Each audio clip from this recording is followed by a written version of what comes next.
warahmatullahi wabarakatuh. Perkenalkan, nama saya Sarina, semester 4 kelas Sidrap. Baiklah, pada kesempatan ini saya akan menyampaikan presentasi saya yang berkaitan tentang kebudayaan Islam di Indonesia. Mengambil rujukan dari beberapa dalil Al-Quran dan hadis bahwasanya Islam adalah agama langsung yang Allah sebutkan dan amanahkan kepada para nabi dan rasul untuk disampaikan kepada kaum mereka masing-masing. Sejarah masuknya Islam di Indonesia.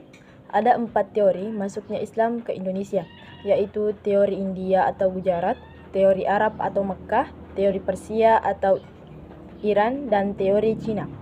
Proses masuknya Islam ke Indonesia melalui perjalanan yang panjang. Islam masuk ke Indonesia dibawa oleh orang-orang dari berbagai bangsa. Berdasarkan teori Mekkah, sejarah masuknya Islam ke Indonesia terjadi pada abad ke-7 Masehi. Beberapa sejarawan meyakini agama ini dibawa oleh para pedagang Muslim dari Arab yang datang ke tanah air. Teori-teori masuknya Islam. Teori yang pertama, teori Gujarat, menyatakan bahwa agama Islam baru masuk ke Nusantara pada abad ke-13 Masehi, yang dibawa oleh para pedagang dari Cambai, Gujarat, India.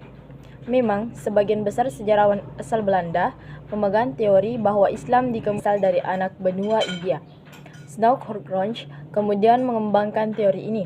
Dia berpendapat bahwa ketika Islam tiba di beberapa kota pelabuhan anak benua India, banyak di antara penduduknya yang beragama Islam dan tinggal di sana sebagai pedagang di antara dalam perdagangan Timur Tengah dan Nusantara. Teori yang kedua, teori Arab.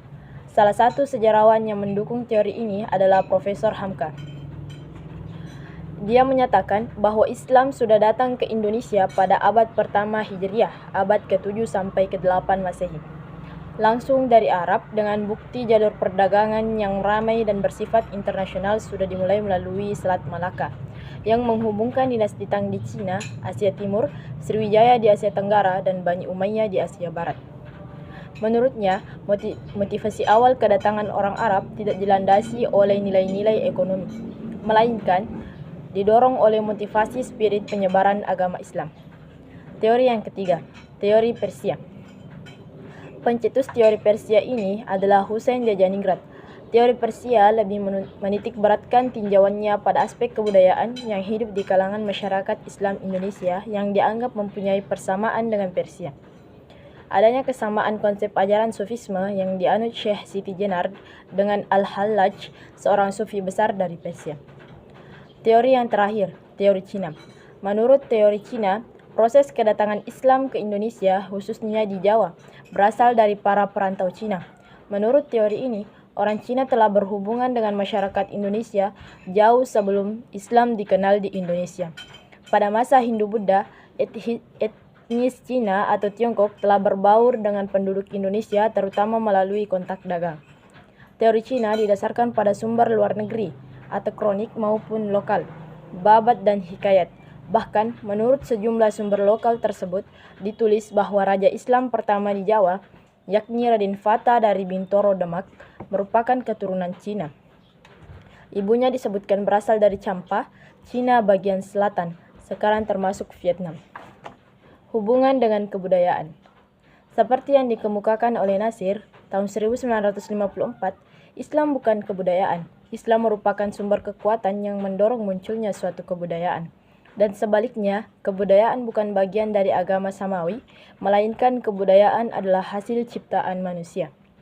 Kebudayaan Islam adalah hasil akal, budi, cipta, rasa, dan karsa manusia yang berlandaskan pada nilai-nilai tauhid.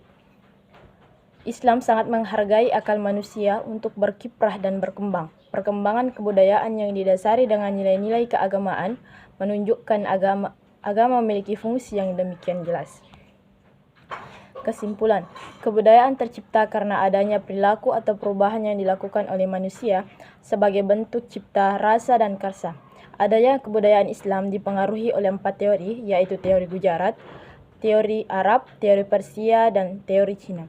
Dari semua teori itu saling berkaitan satu sama lain, bahwasanya para pedagang dari luar itu membawa misi untuk menyebarluaskan Islam di Indonesia, terutama di daerah pesisir. Sekian, terima kasih.